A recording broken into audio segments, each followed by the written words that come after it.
नमस्कार. पाठीमागच्या लेक्चरमध्ये आपण अपूर्णांक या घटकाबद्दलची माहिती पाहिली होती. याच्यामध्ये आपण अपूर्णांक म्हणजे काय,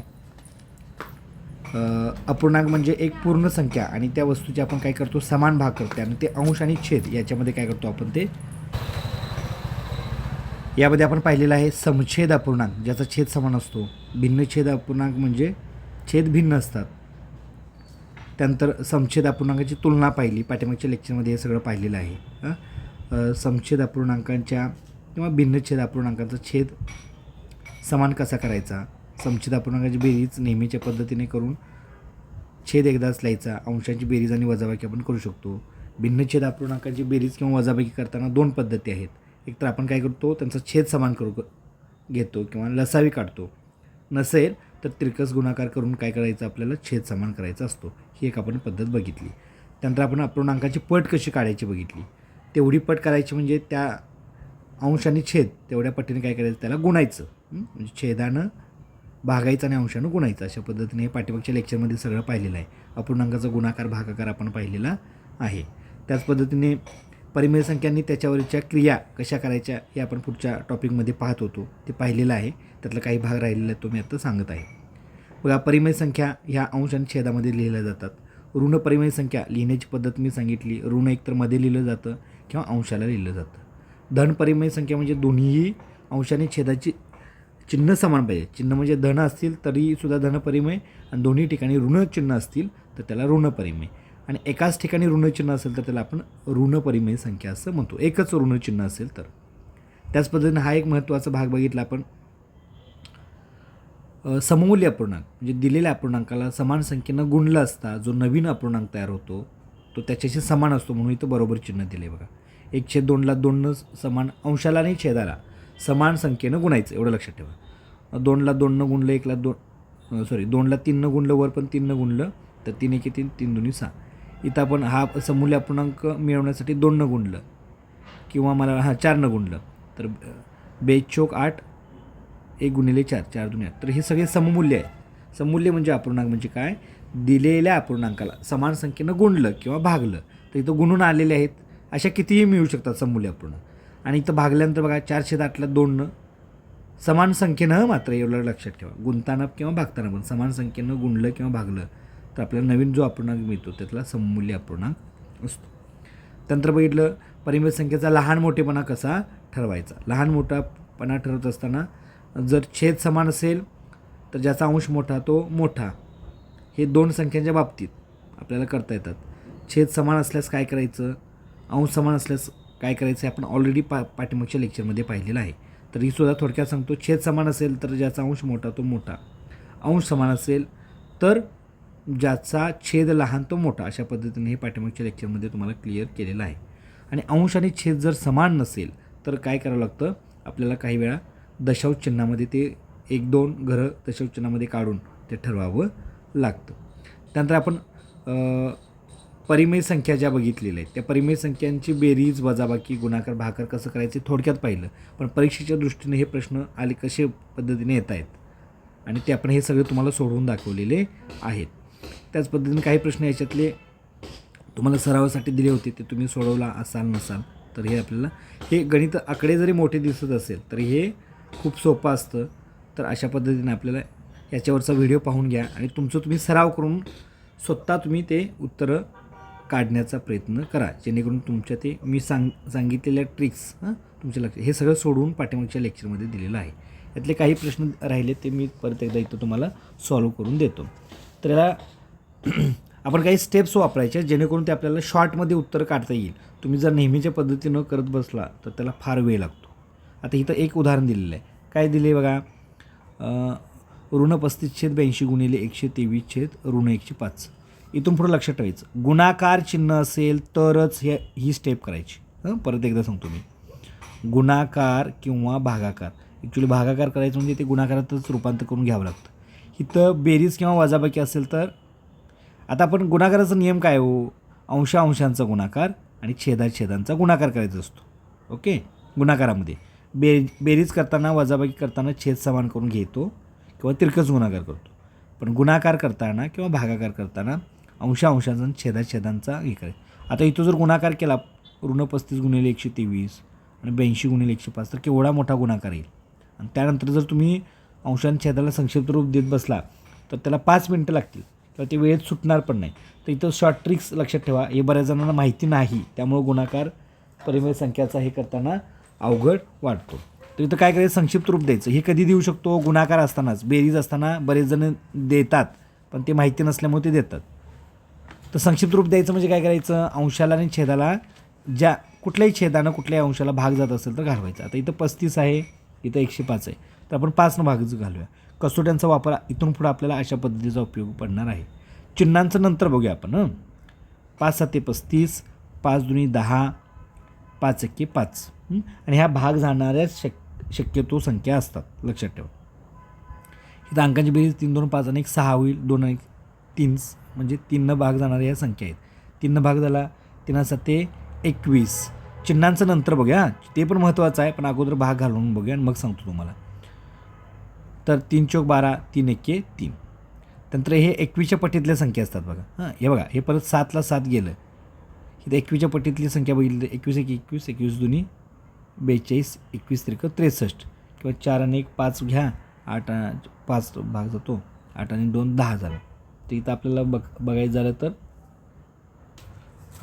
इथं बघा 21 सोडा, 41नं जर भाग घालवला तर 41 1 41, 41 दोन्ही तर अशा पद्धतीचं ह्या संख्या राहतात. आता वर सगळं गेलं म्हणजे राहिलं 1, खाली सगळंच गेलेलं आहे, राहिलं फक्त 2. इथं ही संख्या दिसते बघा आणि वर काही नाही म्हणजे 1. आता ऋणच्या बाबतीत काय वापरायचं, इथं इकडच्या बाजूला एक ऋण चिन्ह होतं आणि इकडच्या बाजूला ऋण चिन्ह होतं आणि गुणाकारामध्ये ऋण काय होतं, धन होतं, त्यामुळं इथं 1/2 येतं. समजा इकडे फक्त ऋण चिन्ह असेल आणि इकडे धन असेल तर आपल्याला माहीत आहे गुणाकारामध्ये हे 2च नियम आहेत. एक तर ऋण असेल तर धन होतं किंवा ऋण आणि धन असेल तर त्याचं उत्तर ऋण येतं. हे 2च नियम लक्षात ठेवले की तुम्हाला. तिथं ऋण इथं ऋण चिन्ह, इथं ऋण चिन्ह, इथं ऋण धन होतं, त्यामुळे इथं आपण धनच लिहिलं किंवा 1/2 लिहिलं. अशा पद्धतीनं गुणाकार. शक्यतो अशा पद्धतीची संख्या असेल तर 100% लक्षात ठेवायचं की त्या भाग जाणारे असतात, जास्त किचकट नसतात.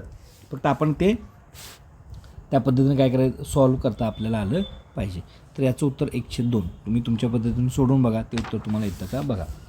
आता इथं पण बघा भागाकार आहे, मगाशी गुणाकार.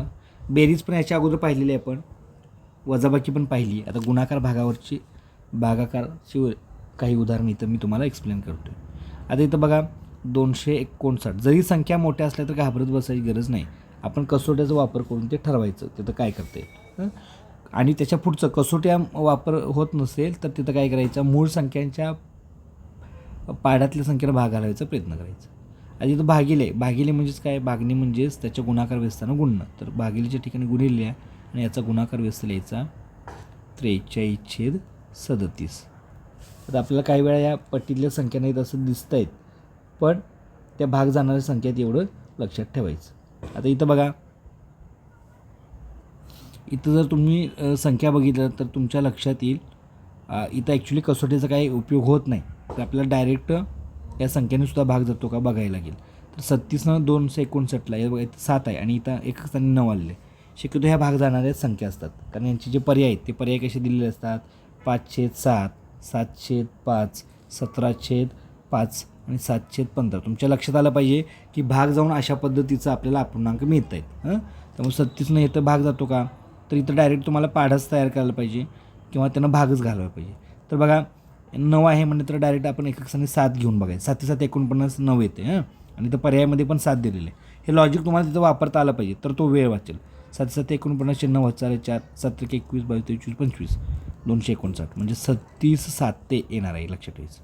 आणि 43नं पण इथं भाग घालवला तर इथं 5 आले, 3 15 एक अंदाज करून बघायचा, गुणिले 5 करा, 5 15 5 7 1 4 5 20 आणि 21. Very good.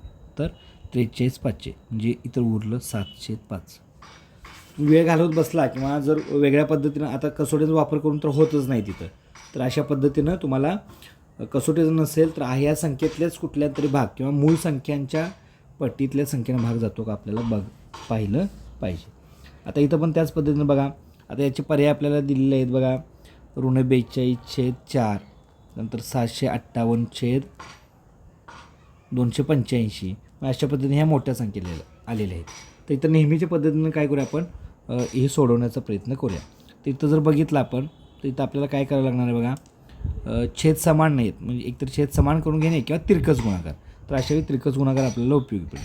तिरकस गुणाकारामध्ये काय करणार, या दोन्हींचा गुणाकार ऋण 35 गुणिले 15. आता एवढा मोठा जरी गुणाकार असलं तर तोंडी इथले इथं आपल्याला करता येऊ शकतो.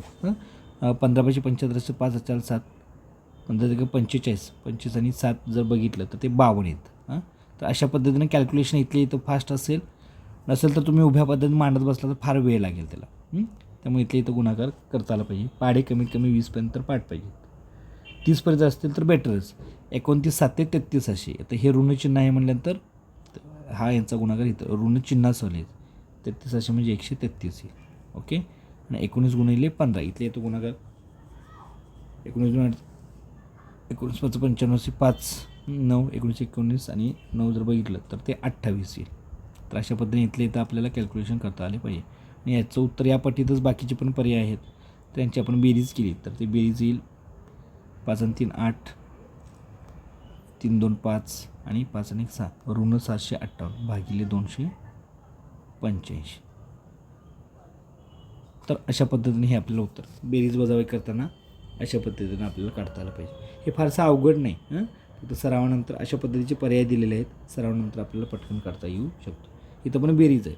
इथं पण बेरीज करताना आपल्याला पर्याय अशावेळी पर्याय बघूनसुद्धा जर उत्तर काढलं तर आपल्याला कुठपर्यंत जायचं आहे हे आपल्या लक्षात येऊ शकतं. 77/120 अशा पद्धतीचे पर्याय जर दिले तर इथं तिरकस गुणाकार करावा लागेल. तिरकस गुणाकार सोपाच आहे. छेद समान करणे आणि तिरकस गुणाकार एकच प्रोसेस झाली. 15 7 105 अधिक 8 9 72 छेद 15 8 20 असे एका स्टेपमध्ये उत्तर हे येऊ शकतं. छेद समान करून जरी केलं तर त्याला स्टेप वाढत जातात. हे एका स्टेपमध्ये उत्तर येतं. तर 105 अधिक 72 बेरीज 177 येईल छेद 120. आता हे पर्यायामध्ये दिलेलं आहे, त्यामुळे काही वेळा 177 छेद 120 काही वेळाला संक्षिप्त रूप देऊन, आता इथं संक्षिप्त रूप देता येत नाही, संक्षिप्त रूप देऊनसुद्धा हे जरी उत्तर काढलं तरी समजा हे पर्याय येत नसेल तर संक्षिप्त रूप देऊन दुसरं तुम्हाला उत्तर काढता आलं पाहिजे. तसंच हे पण मागाच्या पद्धतीनं बघा, इथं चिन्ह महत्त्वाचे आहेत बरं का. ऋण 104 भागिले 156. आता भागिले म्हणजेच काय म्हणले, भागिले म्हणजे इथं गुणिले म्हणूया 180 छेद ऋण 72. आता इथं एक गोष्ट लक्षात ठेवा, इथं गुणाकार आहे. गुणाकार करताना हे काय होतं बघा, इथं ऋण काय होणार आहे, धन होणार आहे. म्हणजे आलेलं उत्तर हे धन आहे, हे परफेक्ट ठेवा. पर्यायामध्ये ऋण असेल तर ते 2 पर्याय गेलेच तुमचे. तर अशा पद्धतीने इलिमिनेशन पण वापरा. पण इथं काय गरज नाही, इथं डायरेक्ट तुम्हाला भाग देता येणं अपेक्षित आहे. आता इथं जरा बघा, पट्टीतले जर संख्या बघितल्या तुम्ही तर 72 104 आणि इथं 156 180 छेदानं अंशाला कुठेही भाग घातला तरी चालतो, लक्षात ठेवा. तर याच्यामध्ये आपण बघूया, इथं जर आपण बघितलं तर लक्षात येईल तुमच्या इथं 72 आणि 104 आहे. शक्यतो मोठ्यात मोठ्या संख्येनं जर भाग घालवला तर आपल्याला काय होतं, म्हणजे 2 3 यांना भाग घालवण्यापेक्षा मोठ्यात मोठ्या संख्येनं भाग कसोट्याचा वापर करून पण ठरवायचं. हे बघा, आता इथं 8 9 72 उत्तर धन येतं, त्यामुळे आता चिन्हांचा विषय घेतला. 8 9 72 इथं 8 1 8 उरले 2 8 3 24 लक्षात ठेवा. पुन्हा इथं जर बघितलं आपण तर इथं आपल्याला मला वाटतं आहे 9 मोठ्यात मोठ्या संख्येने 9 भाग जाईल. 9 2 18 0 इथं पण 9 जाईल. 6 आणि 5 11 12 नाही, 12ला 5 11 12 नाही, 3 भाग घालायला पाहिजे. 3 संग 18 3 0 0 इथं 3 चौक 12 12 आणि 3 3 9 36. परत इथं 7 आलं, 3 9 36 काय तर चुकले का बघा, सॉरी 3 चौक 12 12 उरले 3 नाही 3 चौक 12 3 5 15 सॉरी 3 5 15 3 दुनी 3 5 15 3 दुनी 6 असं येईल. परत 6 परत 3 भाग घालवला तर 3 दुनी 6 3 0 0 5 आणि 2 नाही, इथं ह्यानं भाग जात नाही. ओके. तर आपल्याला काय करावं लागणार नाही, हे परत एकदा मी जरा सॉल्व करतो व्यवस्थित.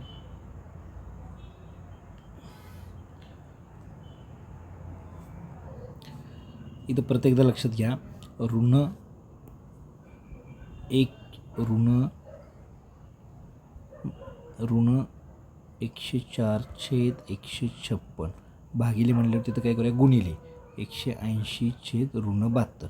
आता ऋण उत्तर काय होतं धन येतं, त्यामुळे हे ऋण चिन्ह गेलं तर या चिन्हाच्या बाबतीत काय विषय राहणार नाही, धनच उत्तर येणार आहे हे लक्षात ठेवा. आता इथं बघा 8 भाग घालवला, 8च्या पटीतील संख्या 8 9 72. तुम्ही 2 भाग घालवत बसला तर 8 भाग घालवण्यापेक्षा 2 3 वेळा भाग घालवण्यापेक्षा 8 एकदाच भाग घालवला तर जाऊ शकतो. त्यामुळे हे स्पीडमध्ये आपलं झालं पाहिजे. हे सर्वांनंतर येते, काय अडचण नाही. 8 9 72. इथं बघा 8 भाग घालवला तर 8 1 8 उरले 2, 8 त्रिक 24. त्यानंतर इथं बघा इथं 9 9 9 2 18, इथं 0 राहिलं. परत इथं जर बघितलं तर आपण इथं 6 आणि 5 11 आणि 12, तिथं आपण 4 भाग घालवली. इथं बघा 56ला 4 भाग जातो, इथं 20ला पण जातो. 4 पंचा 20, इथं बघितलं तर 4 त्रिकम 12, 4 त्रिकम 12 उरले 2, 4 त्रिकम 12 3, 4 9 36. ओके, 13 की 13, 13 त्रिक 39. तर वर उरले 5 आणि खाली उरलं 3. तर याचं उत्तर येईल 5/3 हे त्याचं उत्तर येईल. तर हे कॅल्क्युलेशन सुरुवातीला जड जातील, पण सरावानंतर जर बघितलं आपण तर ते अगदी सोपं जातं. त्यामुळं कुठल्या संख्येला कशानं भाग जातो, मोठ्यात मोठ्या संख्येनं शक्यतो अशा वेळी भाग घालवायचा म्हणजे पटकन उत्तर येईल. मग 2 3 जर भाग घालवत बसला तर त्याला फार वेळ लागू शकतो आणि सरावानंतर ते तुम्हाला येऊ शकतं. त्यानंतर आहे बघा इथं पण आपल्याला काय बघायचं आहे, त्याच पद्धतीचं दिलेलं आहे. आता इथं पदावलीच्या स्वरूपात परिमेय संख्या दिलेली आहे, त्यामुळे इथं काम करूया आपण. इथं बघा 65/77. इथं भागिले म्हणलं तर ते पहिल्यांदा रूपांतर करून घ्या. भागिले म्हणजेच गुणिले 99/104 आणि गुणिले आहेचं ठेवा 56/45 वजा 1. आता हे एवढा जो भाग आहे तो गुणाकारामध्ये येतो, त्यामुळे इथं आपल्याला अंशांछेदाला भागून उत्तर काढायला हरकत नाही. तिथं बघा 11/7 77, 11/9 99. त्यानंतर जर बघितलं 7 1 7, 7 8 56. इथले इथं आपल्याला बघता हे बघा इथं 8 1 8, तर इथं 8 1 8 उरला 2, 8 त्रिक 24, त्या 1 13, 13 5 65, 9 1 9, 9 5 45 आणि हे 5ला 5 गेलं, राहिलं किती, सगळंच गेलं आता म्हणजे राहिलं 1 आणि इथं ऋण आहे. अशा पद्धतीने 1 वजा 1 काय येईल आपल्याला 0 होईल. तर अशा पद्धतीने ही गणितं तुम्हाला सोडवायला दिली होती, जी आपल्याला अपेक्षित होती त्या पद्धतीने तुम्ही सोडवणं गरजेचं होतं. तर यावर आपल्याला प्रश्न विचारलेले आहेत आणि अशा पद्धतीचे सालासह मी तुम्हाला इथं दिलेले आहेत. काही प्रश्न यावरचे सोडून दिले होतं, हा घटक आपला राहिला होता, की तुम्ही सराव केला असेल किंवा सोडवला असेल, नसेल तर या पद्धतीने गणित बघा आणि ते काय करा सोडून घ्या. पुढच्या लेक्चरमध्ये ही राहिलेली गणितं मी तुम्हाला अपूर्णांकावरची सोडून देणार आहे. तर ही PDF सर्वांनी बघा आणि यावरचे प्रश्न सोडवून घ्या. काही शंका असेल तर पुढच्या लेक्चरमध्ये मी तुम्हाला क्लिअर करून देतो.